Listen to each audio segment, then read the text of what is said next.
All departments reporting full mission readiness. We've got our full complement on board. This is my favorite moment, right now. The start of a new mission is always full of possibility. The Orion Syndicate can sell it as a drug. Don't let the Admiralty hear you say that.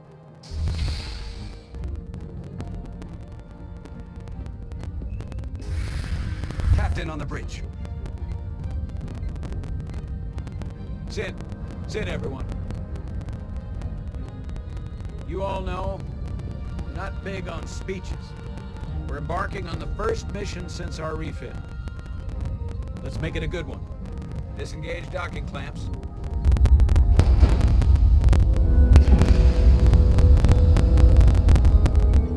Docking clamps released. Thrusters ahead, Mr. Handar.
Simple, but effective.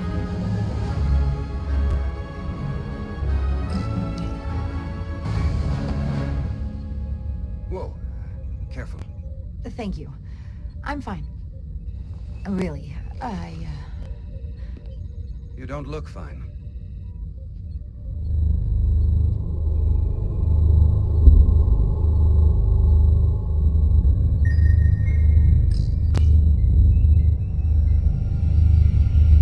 I have to get to sickbay.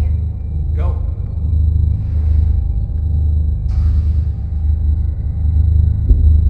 Amanda, help me get her inside.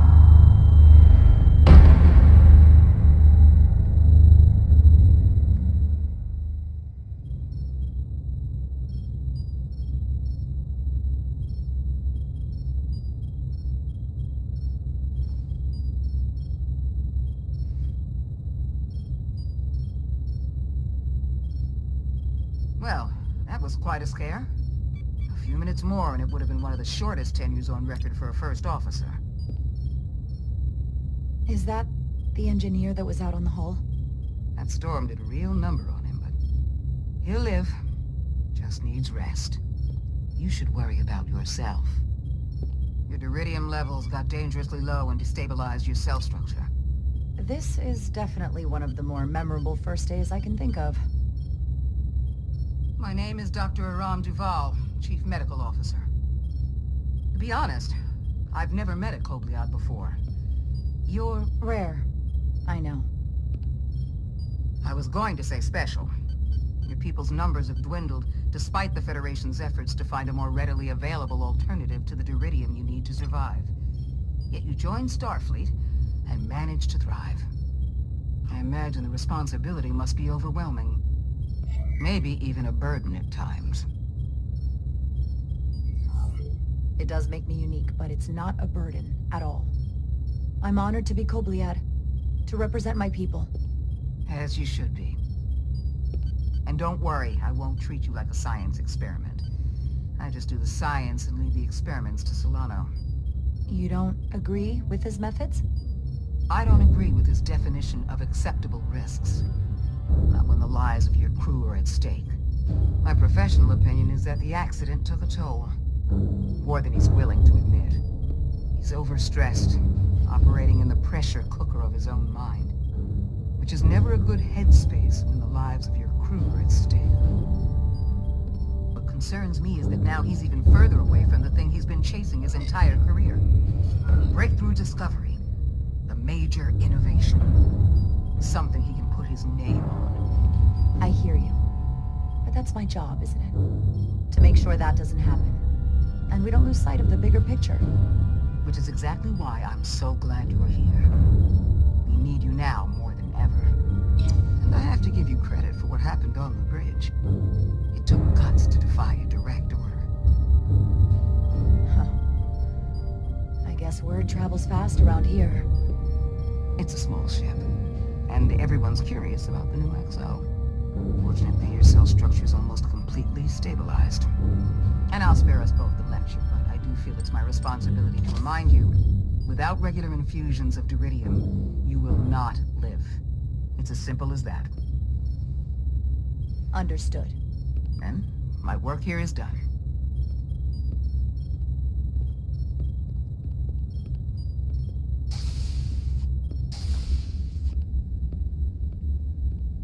Sorry, I didn't mean to be lurking outside of sickbay. I didn't want to intrude, so it felt more appropriate to wait out here. We were all worried about you. Or I should say I was. I wasn't sure what was happening at first, but then I realized it was your condition. I'm feeling much better. Thank you. It's just part of who I am. Well, being a jerk sometimes is part of who I am. So, I'm sorry for that. You trusted my intuition earlier, with the deflector pulse. I felt I should thank you for that. Well, thank you for coming. Even though you didn't have to. I wanted to. Now, Carter, the emissions that gave you that burn are quite unusual, like everything else that goes with this storm. That's the combination of hyronolin and lectrazine to counter the radiation effects. That should help speed your healing. She's come by a couple of times to see you already.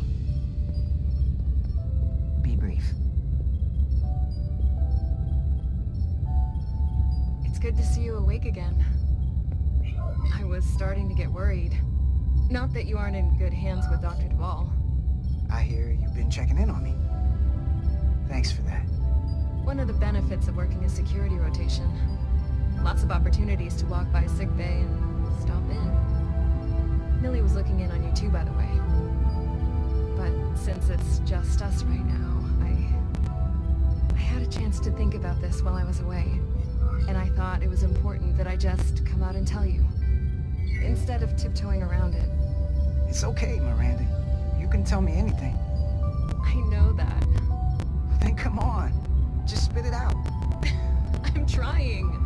Let me talk. What I'm trying to say is, we've been really good friends for a long time. But I got back here and I couldn't ignore it anymore. I want to see if there's more between us than just being friends. You don't have to explain it. I feel the same way. There is something between us. So, do you want to find out what that something is? It's there for you, and it's there for me. Are you kidding me? I just said yes. I wanted to be sure I heard that right. Sorry to interrupt, but the patient needs to rest if he wants to get back to his old self. Of course. I'll see you again soon.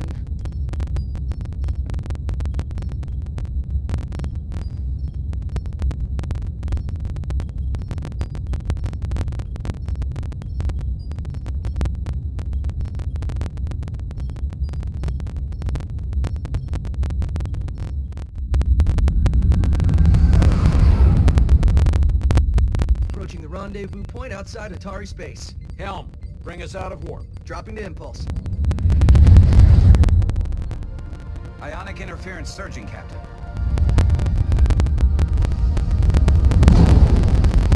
Shield integrity holding. We can take it.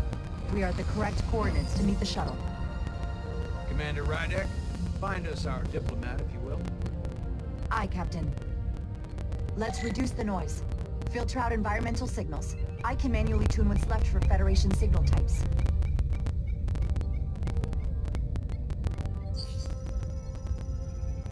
I I've located the shuttle. Opening comms. On screen. Shuttle to Resolute. Shuttle to Resolute. Debris field. Lost maneuvering. Losing. I can't get it any clearer. It won't get a transporter lock. It's just not happening. Power up the tractor beam. We'll pull them directly into the docking bay.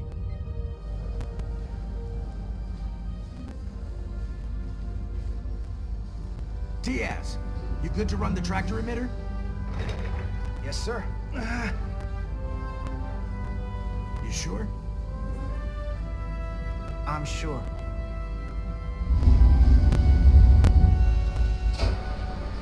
Come on, Diaz.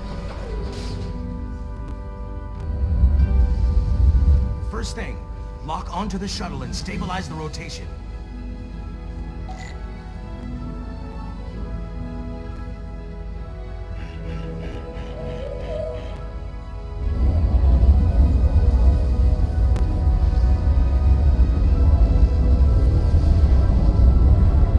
We're pulling in debris.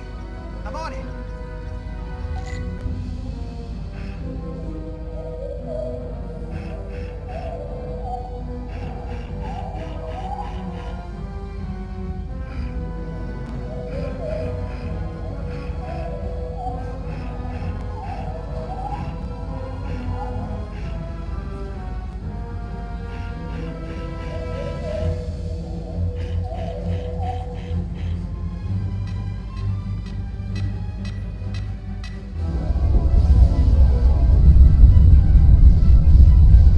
That's gonna take out the shuttle. Diaz, the bridge. There's a large piece of debris headed for the shuttle. The tractor beam can't handle it. Can our shields take it? I believe so. Commander Radeon, plot an intercept course. On it.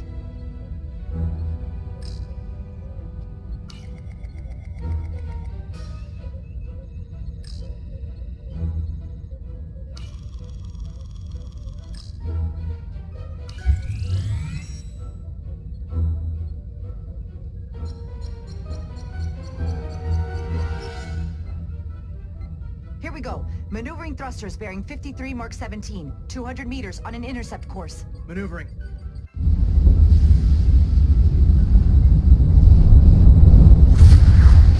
Got it.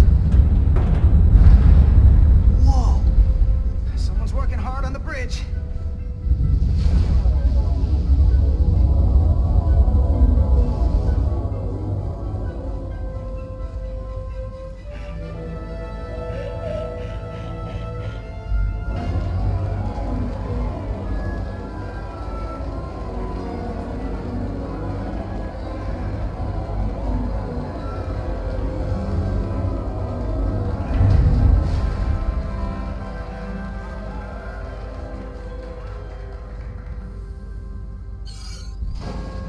We got the shuttlecraft on board. Good job. We're on our way down to meet them.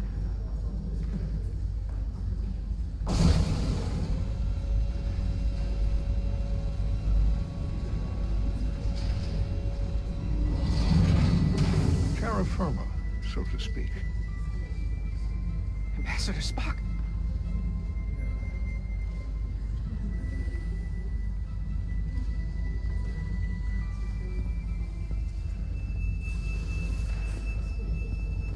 The captain will be right down to meet you, sir.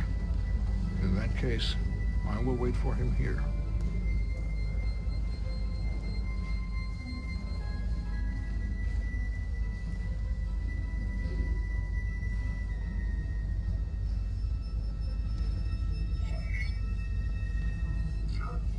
Well, let me be the first to say, welcome to the Resolute, Ambassador.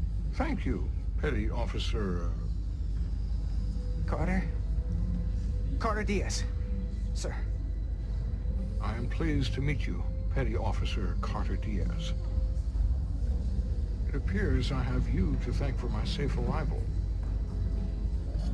Your assistance arrived not a moment too soon. Well, it wasn't all me. I got some help from upstairs. A bombastic approach to clearing debris. We thought we were prepared for our arrival in Otari space. but it is evident my craft was not sufficiently robust for such intense ionic activity. The storm has been pretty intense. There was an element that was most unusual. Before you came to our aid, our maneuvering thrusters and impulse engines were rendered inoperable. So we attempted a short traversal at warp speed, only to find that we could not achieve warp at all, even though our diagnostics computer showed no faults or anomalies. What do you make of that? When all indications say that warp speed is possible, but in practice, we find it is not. Well, this storm is one of the strangest phenomena we've ever encountered. It's disrupted other systems, and who knows what it might do to a warp drive. Yes, it would seem further investigation is called for. Take readings, run some additional diagnostic checks, and we'll get to the bottom of this. Quite logical, Petty Officer Diaz. Thank you. Ambassador Spock, Excuse me. I'm honored to have you aboard. I'd like to get right to it. We're already behind.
Ambassador Spock, my senior staff.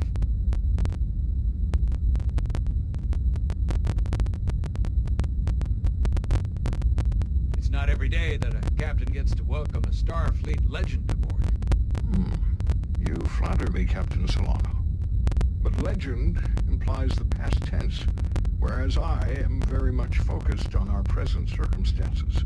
I didn't mean to suggest you were stuck in the past. You're right, Ambassador. Not the most diplomatic choice of words. Your experience comes from the past. But our present situation calls for it. True enough. We were hoping you could fill us in on the details. We got the basics from Starfleet. Two formerly peaceful neighbors are now on the brink of war. Indeed, and the tension between them grows fiercer by the hour.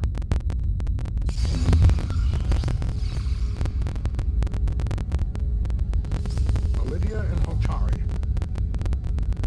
The Lydians are the more advanced species. They made first contact with the Hotari over a century ago. This is Tau, the Hotari moon. It is rich in dilithium, and for decades, the Hotari and the Illydians have shared a mining operation there. The Illydians provide the technological resources, while the Hotari have served as the labor force. The stability of that arrangement was the source of their peace, until recently. The Hotari have suddenly and forcefully seized control of the mining operations and expelled the Illydians from their system. That is the official story, as told by the Hotari when they requested Federation mediation. But the details remain scant.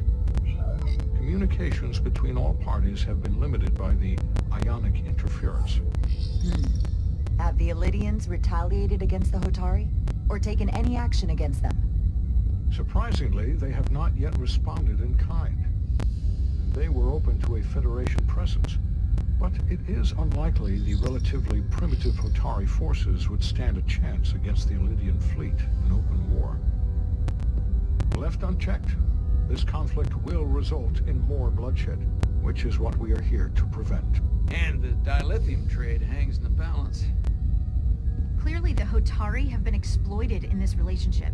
Maybe we can persuade them peace is the more profitable alternative for everyone. They both profited from the mines. And for the Hatari, something is better than nothing. Peace is our objective, after all. The Hotari just won their independence. It's hard to believe they would give that up just for profit. I agree. It would be exceedingly difficult to bring the Hotari to that position. Neither the Illidians or the Hotari are members of the Federation, so we can't make them do anything. There is an additional complicating factor I should mention. In the past, the Federation has relied on the Illidians as a source of dilithium. That certainly changes things. The Federation sources its dilithium from a lot of places. Yeah, and this is one of them. That means the Hotari have no reason to trust us. I wouldn't go that far, Commander. We are completely neutral in this matter, on neither one side nor the other. Any suggestion otherwise would compromise our position.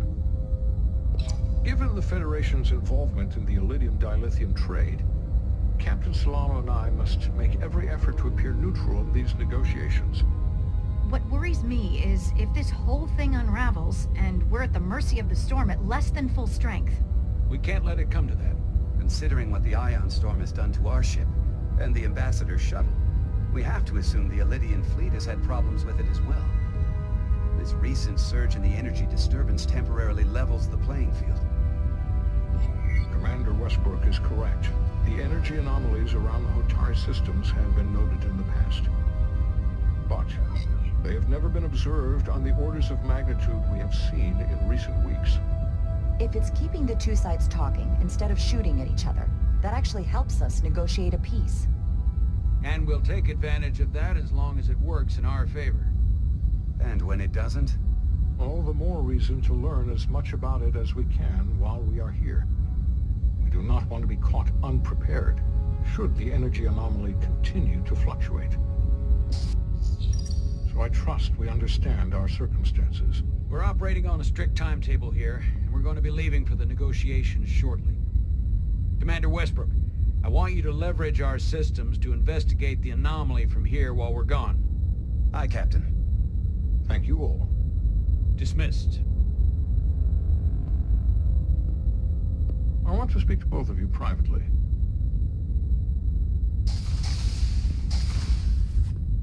Ambassador Spock, I'd like to make a formal introduction. My first officer, Commander Jara Rydek. Commander, as you are aware, there are limits to what Captain Solano and I can do in our official capacity as representatives of the Federation. But someone in an unofficial capacity, your first officer for example, would not be bound by those restrictions. Commander Rydek could ingratiate herself to certain parties behind the scenes, where they may be more candid in revealing information that could lead to a resolution. She certainly goes her own way. Maybe that helps in this case. I'm honored to be included in the negotiation process. You're not just included, you are instrumental. Well, I hope Commander Rydek will have more luck finding out what really happened than we will through official diplomatic channels. The fate of the negotiations, the interests of the Federation, and the prospect for peace may very well depend on it.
Mr. Diaz, I understand you have already discussed the warp drive failure with Ambassador Spock?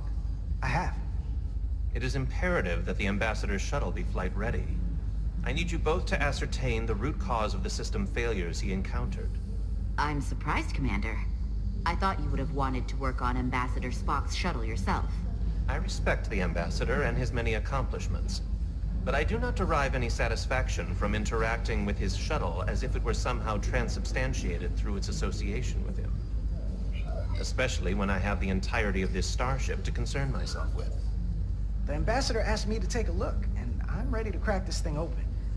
Good. You could learn from Mr. Diaz's focus. I'll take notes. Then I will leave you to it. Make note of any abnormalities in your report. Carry on. It seems like he's warming up to us. Yeah. Even Chobok has to look at that face and know you've earned some real respect. And I have to admit that I owe you one. You were right to make me go first. I don't know what I was thinking. You've pulled me out of trouble how many times? Call it even. Okay. At the very least, maybe I can track down that bottle of Saurian brandy you're still on the hook for. But first, we have work to do.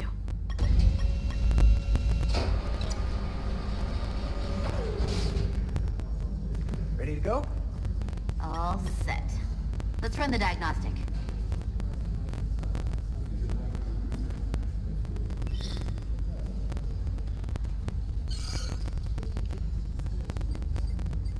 So, I know about your talk with Miranda. You do? She sent me a Priority 1 dispatch right after your conversation. I'm happy for you. Both of you. Thanks. But I'm only going to tell you this once. Don't screw this up. Because I would be very unhappy if you tried this out and then, I don't know, 6 weeks or 6 days later I have to start splitting holidays between the two of you. All because things went south and you're not on speaking terms. That's not gonna happen, okay? And why are you even going there? We haven't even gone on a date yet. I just want you to know where I stand. I like my friends and I like our group. I don't want to lose that. Is that thing done yet? Yeah, it's wrapping up. Let's see. Relays along the primary EPS are blown. The backup relays are all intact. An EPS overload from the warp drive could cause that. But how did the shuttle end up dead in the water? Huh. Well, maybe the ship's data recorder can tell us something.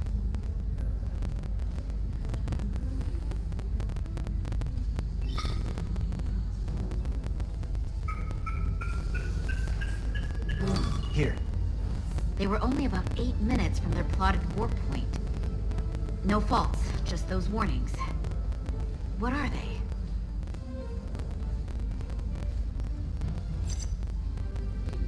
Subspace variance out of tolerance. What does that mean? It means the main navigation array lost sight of space somehow. Will the array going offline cause that? Yes, but it should have also thrown a fault code. The warp field became inverted suddenly. I've seen this happen when the center warp coil cracks. A cracked warp coil throws a fault code. Still, we should take a look.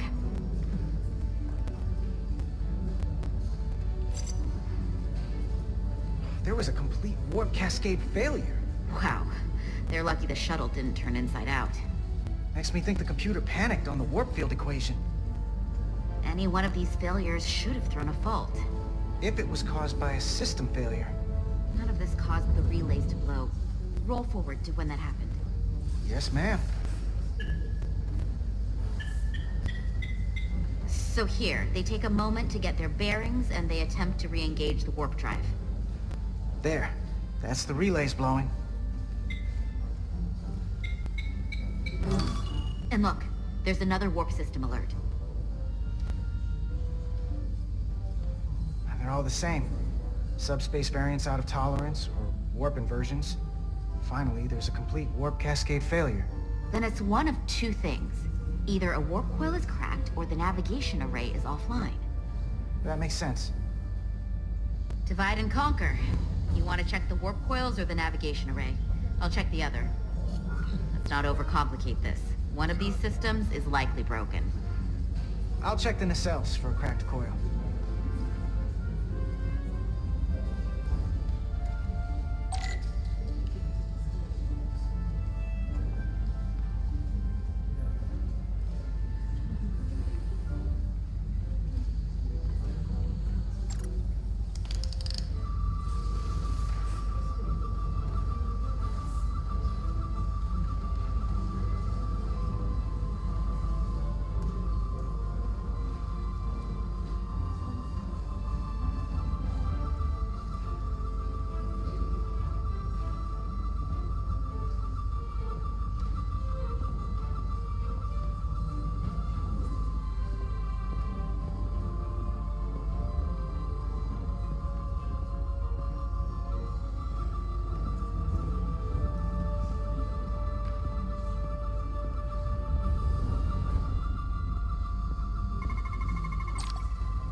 I checked every coil on the port nacelle for imbalances. If any coil in either engine were cracked, I would have detected it. So, it must be the navigation array. Except it's not. Checked and double-checked. Well, the readings don't lie. Here comes the security detail for the way team.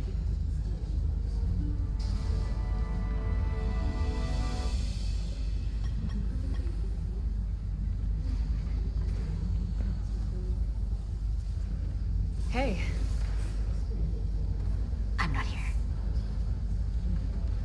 We're escorting the negotiating team to the surface as soon as they come down from the bridge.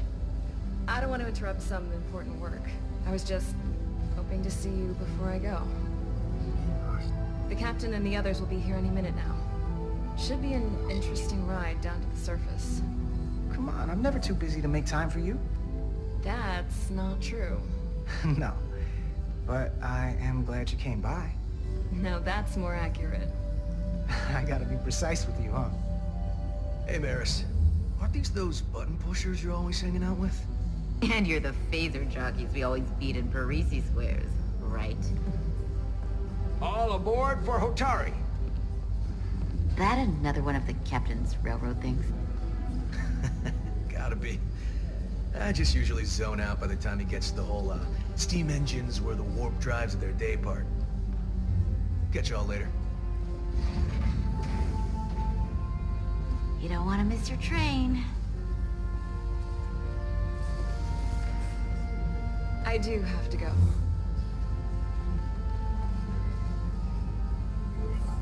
Not gonna lie, I'd rather not leave right now.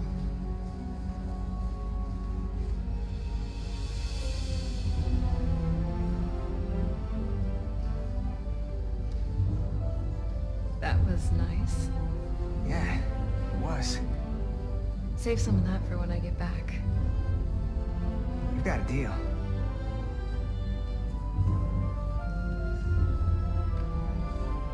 Be seeing you.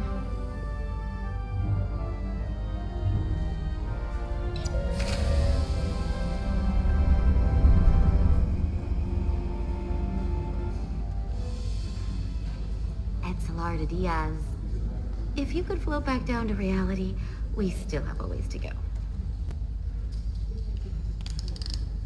All right, where were we? So, the warp coils in the navigation array are fine, but the nav computer doesn't seem to think so. I'm out of ideas short of field stripping the shuttle from bow to stern. You wanna take this out of the shuttle and throw it on the bench? Oh, real hands-on maintenance. I like it. Okay, the nav computer is patched into the ship. The ship's computer can double-check our work. If the shuttle's nav computer is putting out false data, we'll know it. Let's run through the shuttle's logs again. Running now.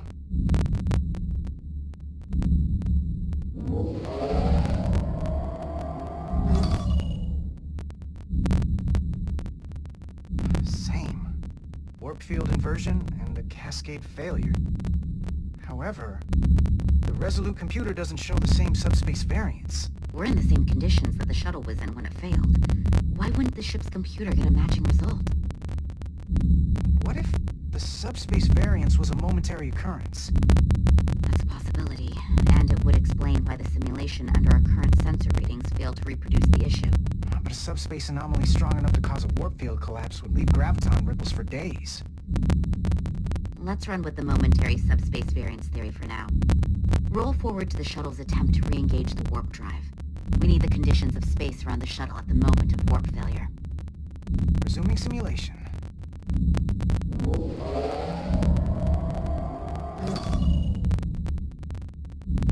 Error in warp field calculation. Cochrane formula variables are out of range. That right there. Take the shuttle sensor data from that moment. Computer, why did the warp field calculation fail? Warp field pressure returned non-orthogonal. Results are undefined. That doesn't help. Wait, what if we use a different ship? Put the Resolute into the simulation instead of the shuttle. Yeah, it should work just fine. Unless... Computer, run the simulation with the Resolute. Resolute simulated. Computer, give me manual control on the warp power. Static field intensity, warp 1.1. 1.2.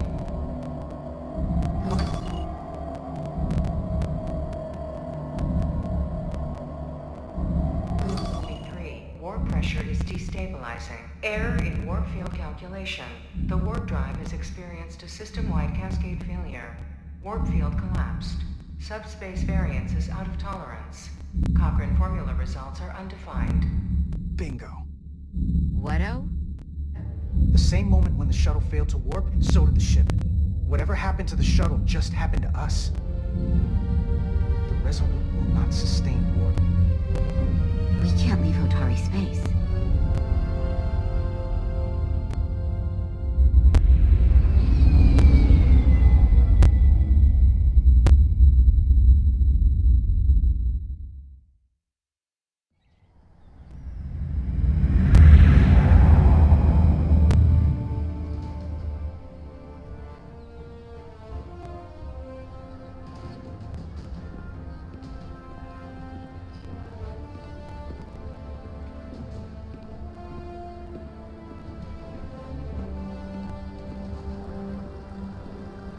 Ambassador Spock, Captain Solano, welcome to Hotari. We are honored you've come. My name is Tylos Altaris, Minister of Diplomatic Affairs. The honor is ours. This is Commander Jara Rydick, first officer aboard the USS Resolute. You'll find she has a keen mind and unique insight into the dynamics between the Hotari and the Illydians. We are honored to be here as representatives of the Federation. I'm so glad. These must be the representatives of the mighty Federation, the reigning authority in the galaxy. Or so we've been led to believe. Whether that's true or not remains to be seen. But, either way, we're grateful you've made the time to come to our little corner of the universe.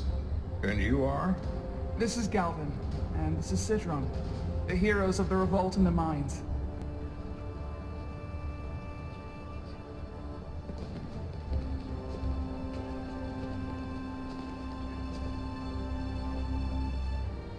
Let's hope this is the last time we ever have to come here. If you'll excuse me.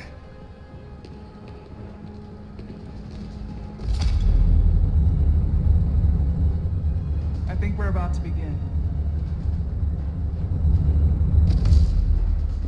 Did you hear the arrogance from that guy?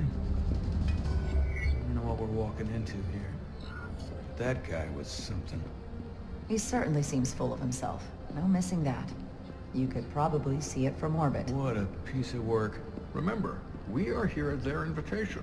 We must remain deferential whenever possible. Of course, but even that has its limits.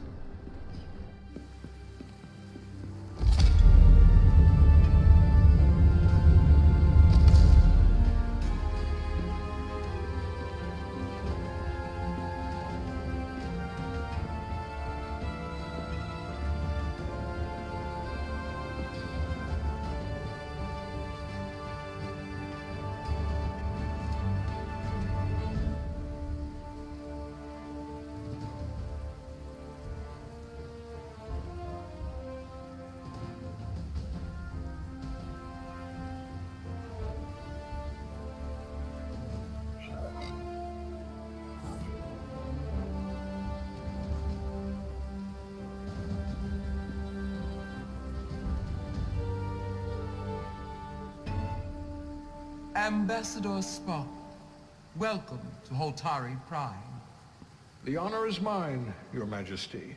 That the Federation would send one of their most respected representatives is not only an honor to the Holtari people and their queen, but a recognition of our stature and importance. Let's get on with it, shall we? With all due respect to the Federation and their ambassador, they have no authority here. We are not members of their alliance. We are not subject to their rule, nor yours. We demand the immediate return of all mining operations to Elydian control, as it has been for centuries and will be for centuries more. That has always been our understanding. That understanding has changed. Then you invite war! And if you cannot remain silent, you will be silenced. But his point is well taken. What is the Federation's interest in this matter? Perhaps you would have us trade one oppressor for another? The Federation remains neutral. Our only interest is the peaceful resolution of this conflict. We are here at your request, Your Majesty. For now. I get the sense she's cut from the same cloth as Galvin. I thought they wanted us here. Was there something you wanted to say, Captain? Oh, no. My apologies. And what about the Kobliad? She's not part She can of... speak for herself, can't she? Then let her.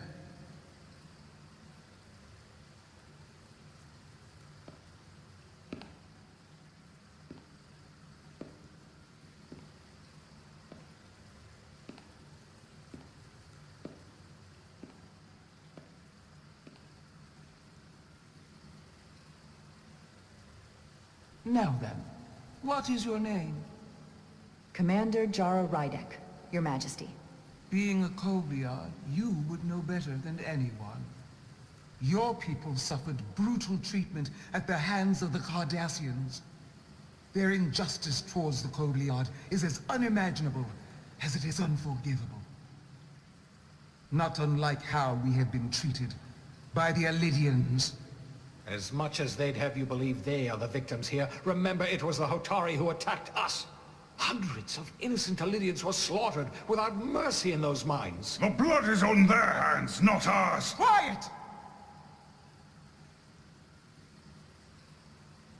If after all the Kobliad suffered, you finally had the chance to right that wrong, to get out from under their control, would you take it? Or would you negotiate a peace?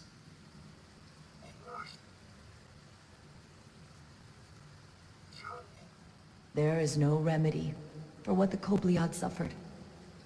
And I fear who we might have become in pursuit of it.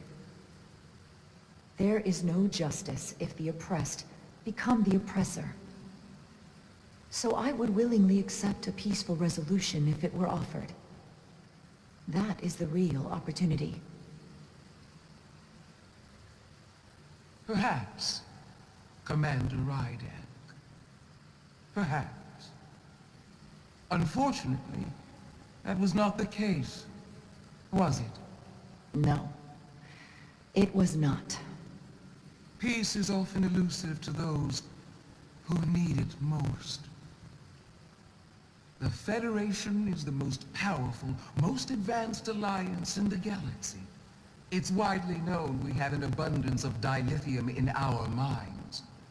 And it's in your interest to secure a steady supply. Your Majesty, if I may. Ambassador Spock would have us believe you're here as a neutral party in the interest of peace. So why are you really here? I want the truth, not your Federation rhetoric. As Ambassador Spock has said, we've come seeking a peaceful resolution to this conflict, and have no interest in your dilithium. I'm not nearly as naive as you must think. The Federation has done business with the Illyrians for decades, which makes me question your motives. What they haven't said, but cannot deny, is a simple truth. The dilithium trade would not and will no longer exist without Illyrian involvement. We created it for the benefit of everyone, especially the Hotari. We've given them warp technology. We've let them share in the profits. We've made their lives infinitely better than before dilithium was discovered. All of that goes away if the Federation turns a blind eye to their treachery. That is enough of your lies! The Hotari are quite capable of running the mines. We've done so for centuries. Don't tell me, who deserves control of the dilithium trade and the mines on Tau? Who should the Federation recognize? The Hotari or the Illyrians? It can only be one or the other, not both. If I have to choose only one, then it would have to be the Hotari. Well said. How could the just and wise Federation make any other choice? This is an outrage. The Federation has lost all credibility. The mines are ours. Lydia will not be deterred. We will take back our mines by any means necessary. And you will see more blood spilled. I am more than willing to address your concerns, Your Majesty. Yours as well, Representative. But I suggest we could have a more productive conversation with a smaller group. Perhaps only the most essential representatives.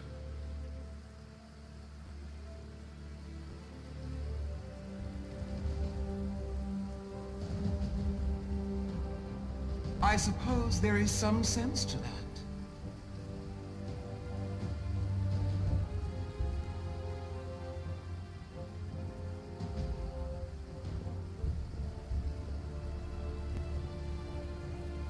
I hope we meet again, Jara Ryder.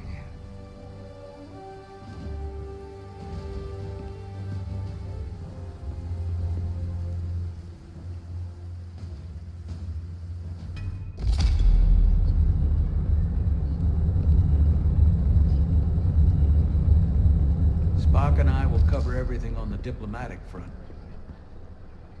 You make nice with the locals and see if you can get some answers. We need to find out why the Hotari are so willing to risk war. What happened in those mines?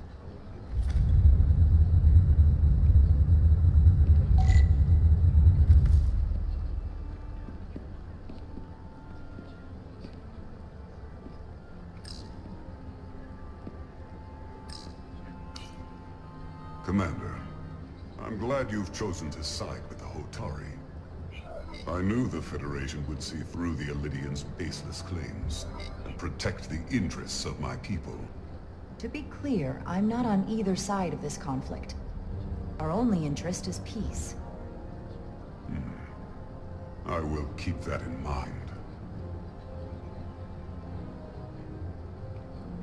I assume you were there, the day the mines were seized from the Illyrians.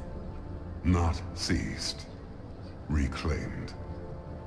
And restored to their rightful owners. Yes, I was there. We had to be decisive. Before the Illidians could even realize their worst nightmares upon them. Were the Hotari miners armed during the revolt? I'm just trying to understand how it happened. If by that you mean armed with centuries of abuse and exploitation at the hands of the Illidians, then yes. Which doesn't really answer my question. We had them vastly overwhelmed from the start. They respect one thing above all else, and that is force. The greater the force, the more certain the outcome. Any talk of making peace is just that, and worth little without the strength to secure it. Which makes me wonder about your ship, the Resolute. Undoubtedly the Federation's finest warship. Ready to contend with anything the Illidians might have in store. Or is that not true? Maybe I've misjudged it. It wasn't designed as a warship. More for scientific research and exploration. But the Federation must have ships designed for war. Technically, they're Starfleet ships representing the Federation. But yes. I see. Sidron. A pleasure meeting you, Commander. I'm sure we'll cross paths again.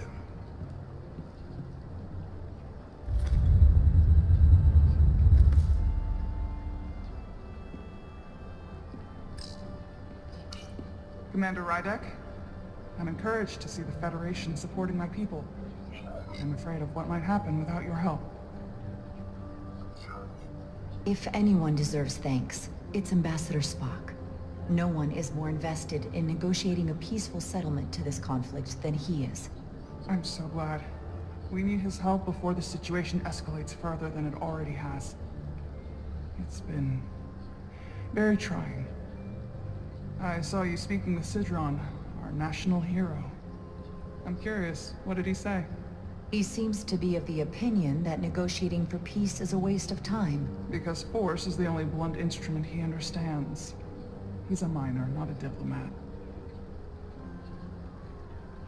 For the first time in our history, the Hotari have the upper hand. We see ourselves as strong instead of downtrodden. New voices have risen up. Old voices shouted down. Galvin and Sidron have become national heroes. Now, they have the Queen's ear. Better or worse, depending on your perspective. I take it they're against a negotiated peace with the Illidians. Heroes tend to want more of what made them heroic. If it were up to them, they'd wage all-out war and bring ruin upon us all. My fear has been that the Illidians will launch an attack and crush us. You've seen their starship, no doubt. They could have retaken the mines whenever they wanted to, but it never happened. And as strange as this may sound, I'd almost say they're afraid. I just don't know what they're afraid of. It's still the same bluster and bravado you would expect from them. Do you think it has something to do with the ion storm? Right now, it's stronger than ever, isn't it? It's entirely possible. I'm not a scientist, but I do know the storm has knocked out all kinds of systems. So maybe the Illidians weren't willing to risk their ships, given all the interference.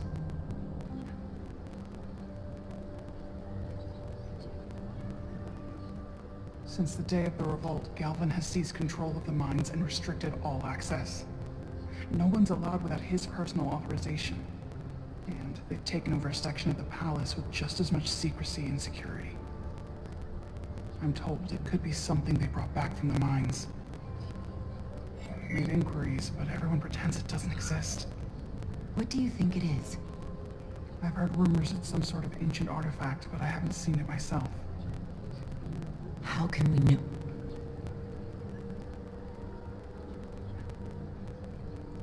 I'd better see what's happening. Do you think you can find out what they're hiding? I need to see proof of something before I can make my case to the Federation. I can try, but even if I found it, I might not know what to make of it. Take this. You can use it to capture whatever you find, and then send it to me.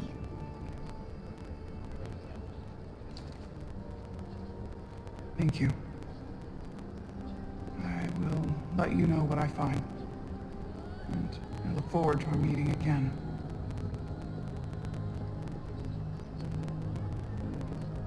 Sorry, I couldn't help but notice you were speaking with the Hotari this whole time. I figured in the interest of fairness, I should offer another perspective. Of course.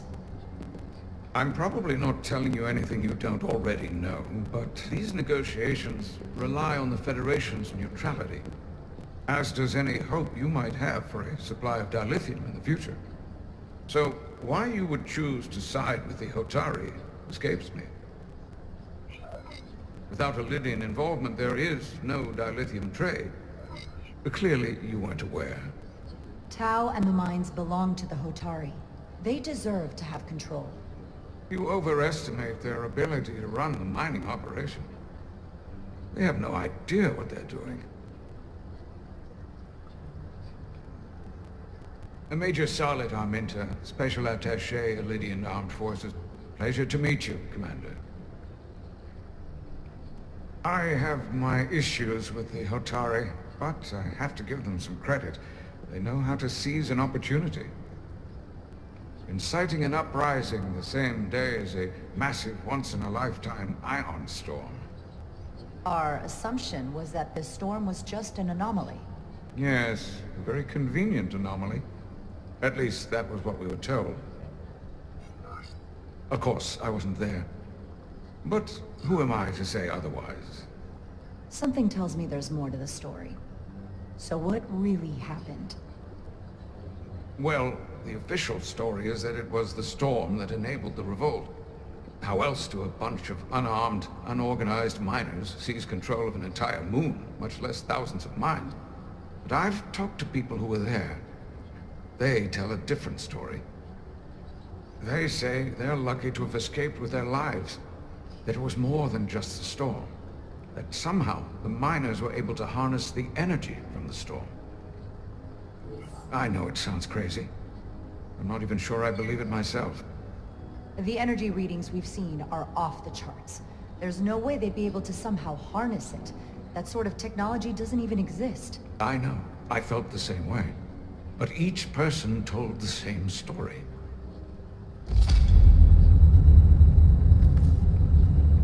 If you'll excuse me, Commander Ryder.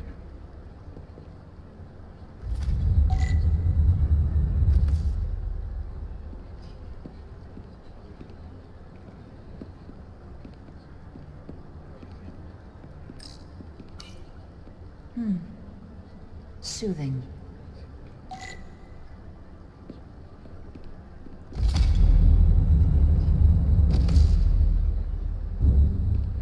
Well, that was a disaster. What happened?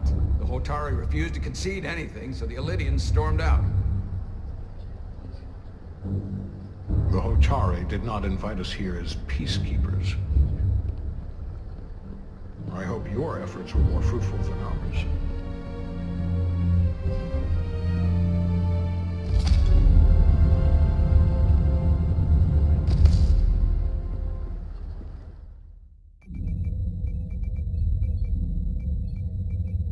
Gravitational harmonics failing to resolve. Warp bubble stability degrading. Increase output to maximum. Increasing warp output to maximum. It's happening again.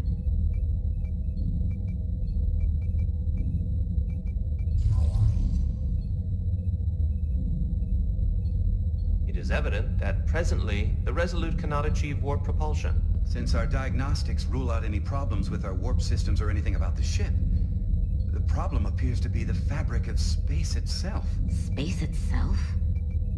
You're saying something about this region of space prevents warp travel? Prevents it, or can't sustain it.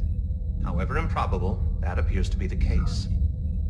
But if we can't go to warp, we're sitting ducks here. It puts the mission and everyone on the ship at risk. Not to mention, we could all be stuck here together. The Illydians, the Hotari. Talk about a powder keg. Captain Solano is on his way back from the negotiations, and I want to have some answers for him when he gets here. Indeed. Given the facts at hand, we may be able to deploy subspace probes around the ship to construct a clearer picture of the phenomenon.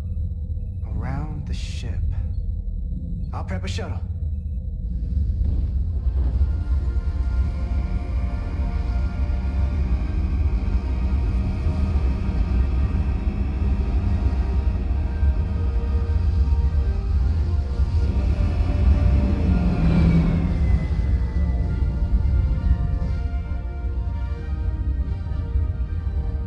Setting up a waypoint at a distance roughly corresponding to the edge of our warp field.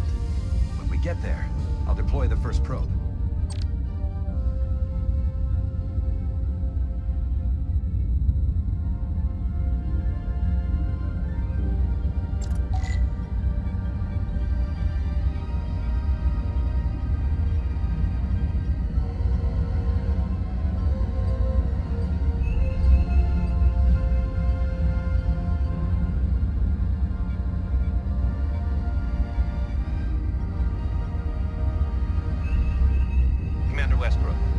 Systems are calibrated to receive the probe's readings. We are standing by to reproduce the warp field collapse after the first probe is deployed. Thank you, Mr. Chovak. We'll be in position shortly. And, Mr. Diaz, do take care in piloting the shuttlecraft. Now is not the time to indulge in the human penchant for joyriding. Chovak probably isn't such a fun guy to work for, huh?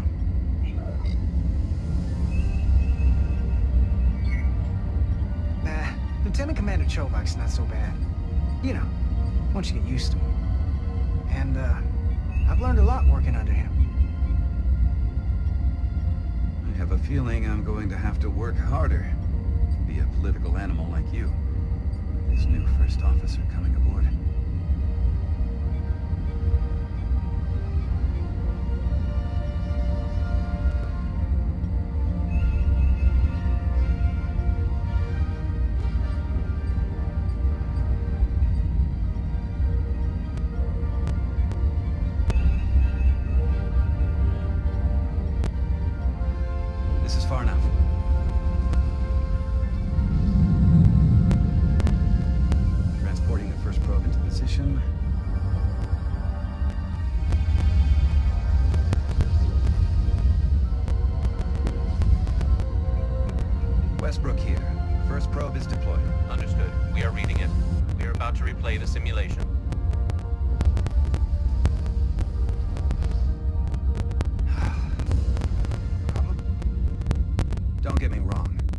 Trending up with Commander Rydek. She's put my ideas into action. And she listened to me when your life was on the line out in the hull. That sounds like a good thing. It is. But I'm still trying to figure out if she's right for the job. She didn't go through what the rest of us did. Still got chosen to be number one. Can't tell if she was actually siding with me. From what I know, Rydek's a real leader. Yeah, that is what we need, isn't it? From a first officer? Sure. Fair enough. Test is running. Warp field collapse in 3, 2, 1, mark.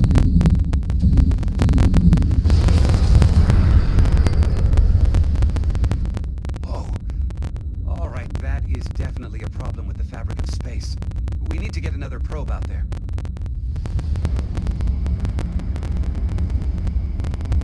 With 2 points of data, the Resolute and the probe, we've managed to get an interference pattern. I'm setting a waypoint to a particularly strong area of interference. We'll deploy the second probe there.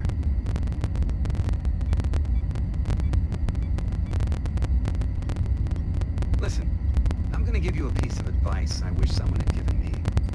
Make sure you're never just one thing. Don't get so focused on what's in front of your face that you lose sight of the big picture. Before Rydek showed up, the captain pulled me into his ready room and told me he didn't think I had the people skills to be first officer. What a load of crap. I mean, if he'd said that about Chovak, sure. Is that why you're being so friendly to me? Politics? That would be clever, but I think you give me more credit than the captain does. You're all right, Diaz. And you've got potential. You're a capable engineer. You're good in the field. Keep up the good work. Who knows? A solid jack of all departments like you could be Commander-in-Chief of Starfleet one day. Hell, Admiral Jellicoe started as a shuttle pilot. And there are places to go in the enlisted ranks, too. I love it. So put me up for promotion. I'm ready for my next challenge. Well, I think you're going to have to prove that to your boss, Chovak, first. He's the one who has to put you up for consideration. If I were first officer, it would be different. Well, then I'll just have to change Commander Chovak's mind. I'll work hard and better, and he won't be able to ignore it. You've got grit. I'll give you that.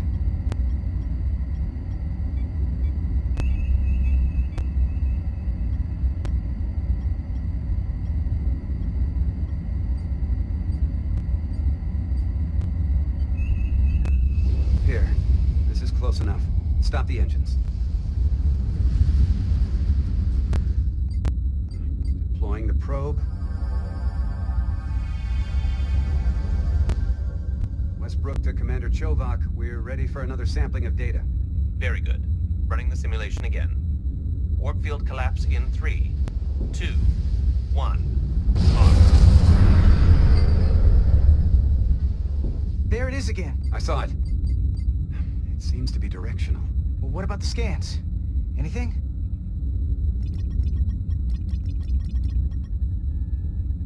Here's the readings in relation to our local space. We've got the Resolute, Otari Prime, and the probes. All this interference is overloading the sensor buffers. We're gonna have to triangulate the sensors manually.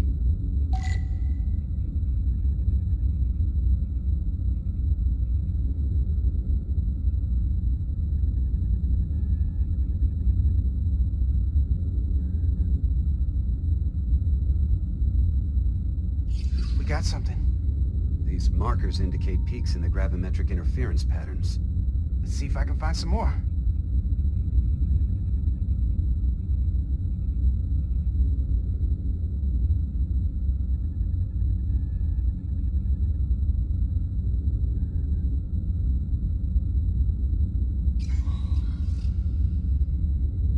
Hold up.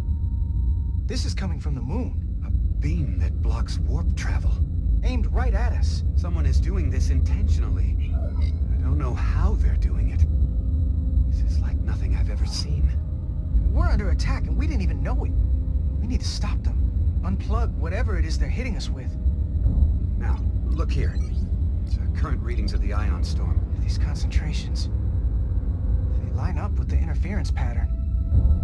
The storm and this beam, they're coming from the same place. Carter, whatever petty local conflict brought us here, it's just a small part of something much bigger.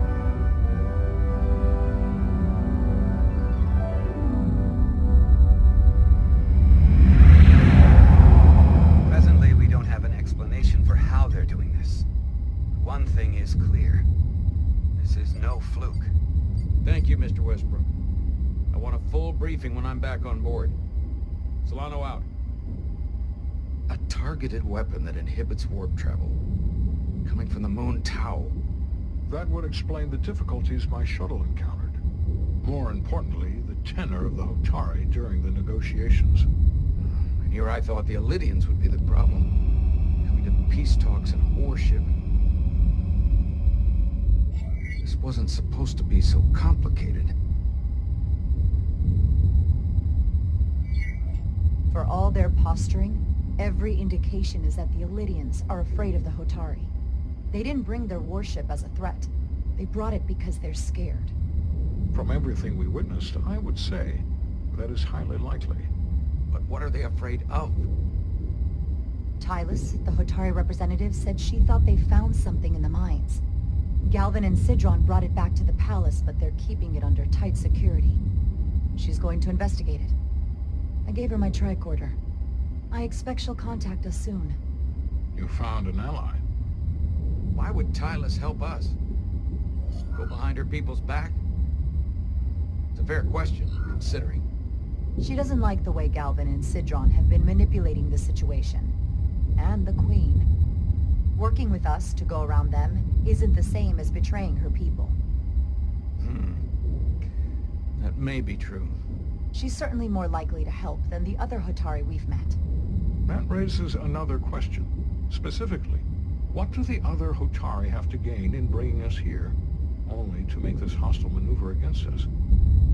There must be some motivation. Given their indifference to the negotiations, and what we now know about this warp-disrupting weapon, it's almost as if they want to start a war. And Sidron was convinced the only thing the Illidians respect is force. I would say he's right about that. But at least they know when to hold back. But that does not explain why they would turn their aggressions against us. I don't think the Illidians know what's really down on that moon either. Major Arminta said the revolt defied explanation. That the Hatari miners somehow harnessed the energy of the storm. Harness the energy of the storm? Doing that is beyond even our capabilities. So is a weapon that disrupts warp travel. There have been civilizations and entities, both past and present, far more technologically advanced than the Federation. The Illidians and Hotari don't fall into that category. But that is all the more reason to investigate further. Commander Rydek, sorry to interrupt. We've received an urgent call from Atari. The Queen's advisor, Tylus, has asked to speak with you. Put her through.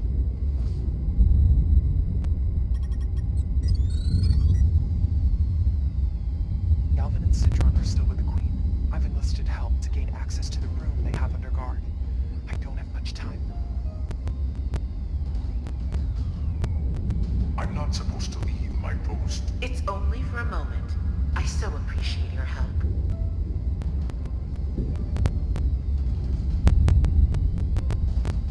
I found something. I'm sending you a scan.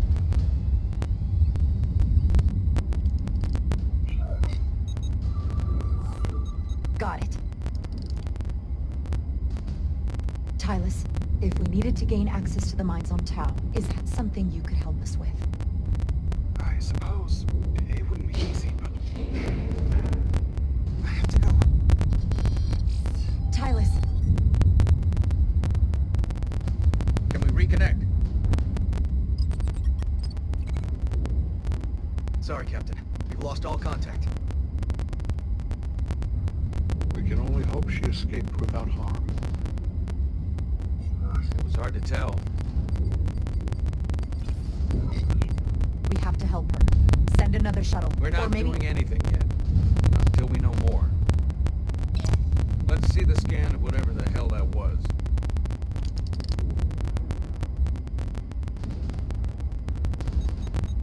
Tylus suspects this came from the mines on Tau. It appears to be of ancient origin, but the markings are unfamiliar. We can run a full analysis when we get back to the Resolute. If this came from the mines, then it might be the key to how they got the upper hand against the Illidians. Then we have to go into the mines. The Federation would not allow that. We were, after all, sent here to be a neutral party in a peace negotiation. However, we could demonstrate that the Hotari have acted in bad faith, which would enable us to investigate the mines on Tau with full justification. But of course, we would need conclusive proof before taking action. Otherwise, it could put us in a difficult position. Whatever this artifact is may be proof enough. At least to satisfy the Federation. Especially if we can show the Hotari are controlling the warp disruption. And targeting the Resolute. We may have a better understanding once we analyze the device. But a mission to the mines, covert or otherwise, is not out of the question. And I will handle the Federation.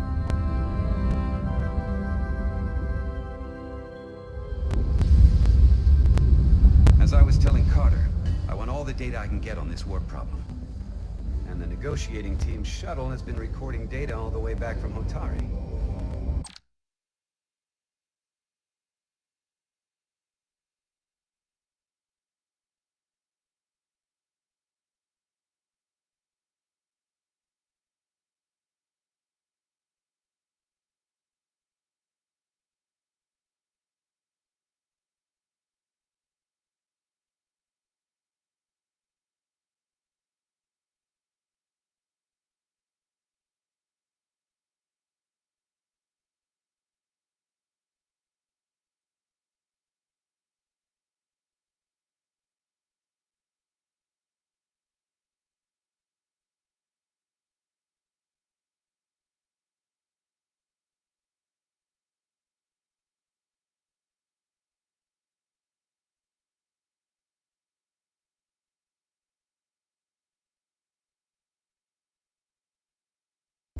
nothing better than our pros. So pull the sensor and engine ISOs from the Melville when it sets down. Will do.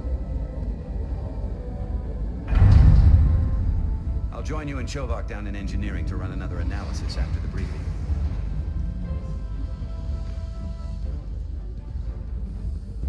I didn't like this warp problem when we thought it was some astronomical anomaly. And I like it a hell of a lot less now that we know someone is doing it to us.